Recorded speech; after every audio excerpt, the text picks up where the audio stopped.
Hello everybody, I'm going to be taking my FX-3 out to a field that I've gone to several times in the past but have yet to actually land on. Victor Alpha 19 here in Virginia. Snow Hill, I found on the raf.org website. So like I said, I've got a little bit of a history on this field.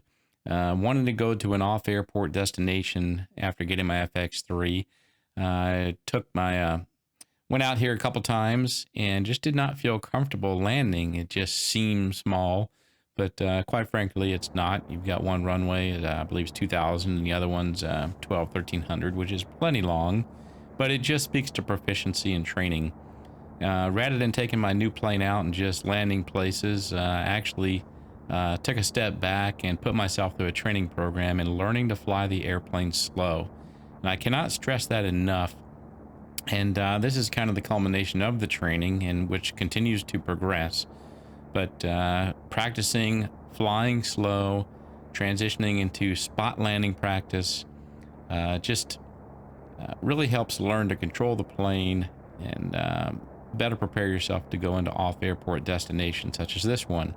I'm also going to go out to Shannon Airfield, Kilo Echo Zulu Foxtrot, and also see where the spot landing practice has really come into play. It's allowed me much more control over the plane than I had months ago.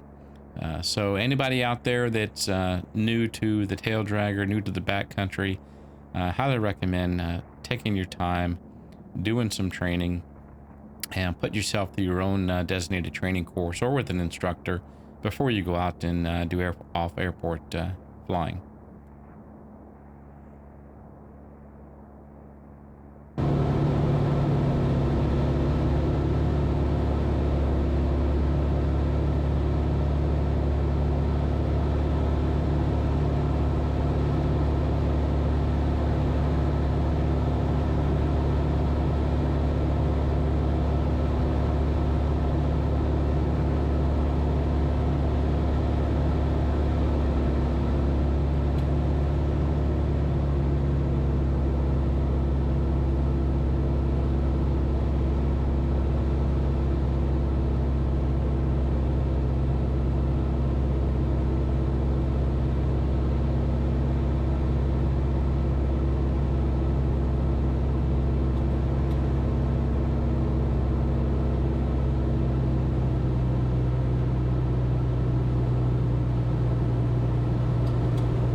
$500.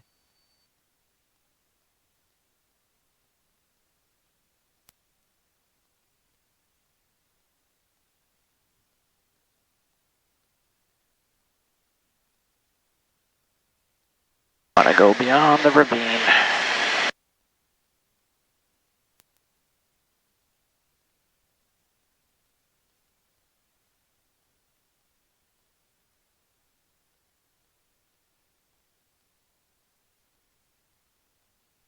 '63.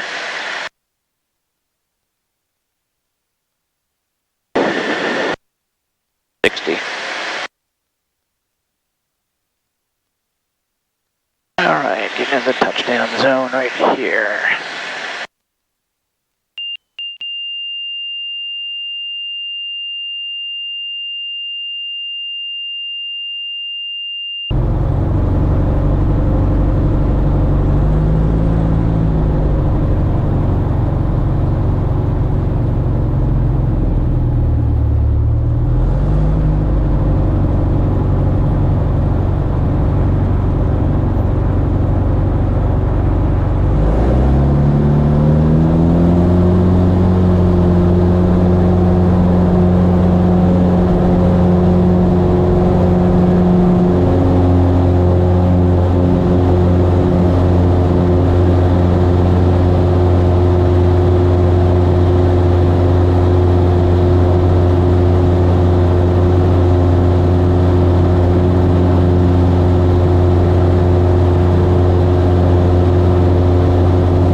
As I depart Victor Alpha 19, I'm going to head over towards Shannon Airfield, Kilo Echo Zulu Foxtrot, near Fredericksburg, Virginia.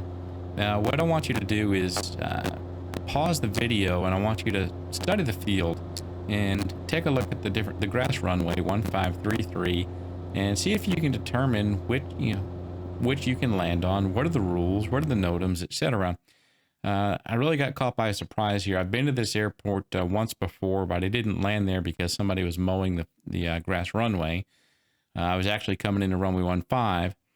Now, in prep for this flight, for some reason in ForeFlight, I went to the A/FD, the airfield info page, and read that. I go through the NOTAMs anywhere I go, checking weather and NOTAMs, but I went to this airfield page and saw something that really caught my attention.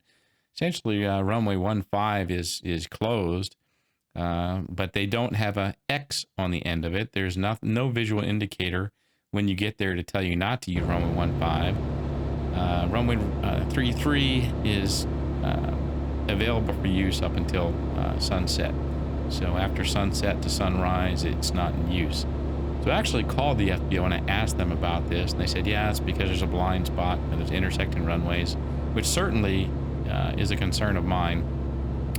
Prior to going there, it's like, how is this traffic going to be deconflicted with your regular GA traffic using the paved runway, and then people like me wanting to go in and use the grass runway? So I really learned a lesson here going in and reading that airfield guide, which has not been a practice of mine, to go in there and read all the fine print, which we used to get in hard copy years ago. Those of you who don't remember those.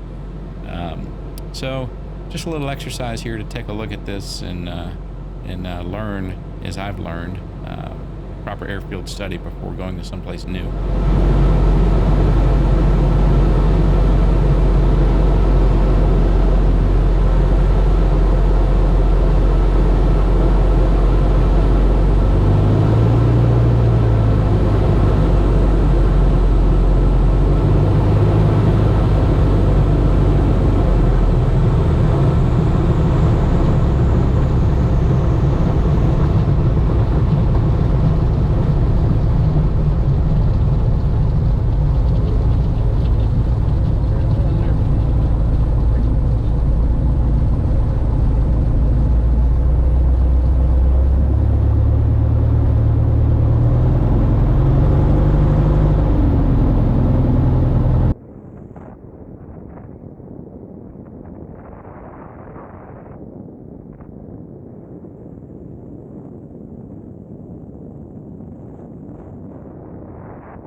deceiving for me.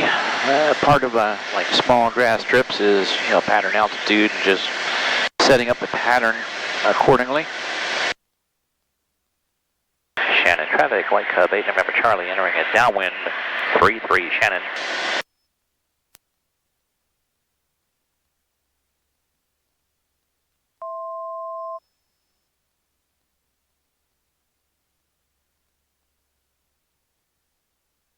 It is a little unnerving having the, fortunately no traffic, or on the radio at least.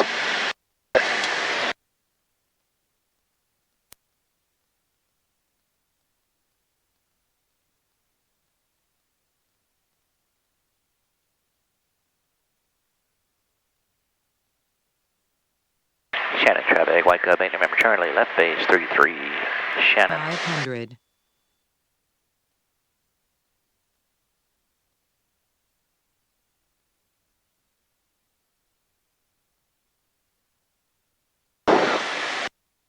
Shannon traffic 8 November Charlie, short final 33 Shannon.